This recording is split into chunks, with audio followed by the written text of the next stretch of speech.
RNG is a relatively simple game that not many people play. Well, today I'm going to be attempting to make one inside of Scratch.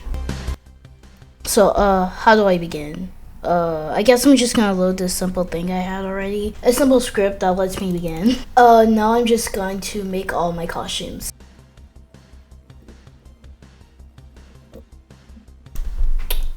So now I'm going to create the roll what the Sigma? button. Yeah, so now that I had this basic roll button, I knew I need to add some extra stuff like auto roll and stuff. But here's how it is so far. 1 and 7 is literally the most common to get. So I basically just made the roll effects. I still need to make the auto roll, but basically here's how it works. It just switches between random costumes and switches it to the costume.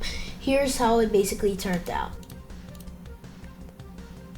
Aw man, I still got a default. I got 1 out of 10. Let's go! We got Prime, boys! If you enjoyed that video, be sure to like and subscribe, and bye.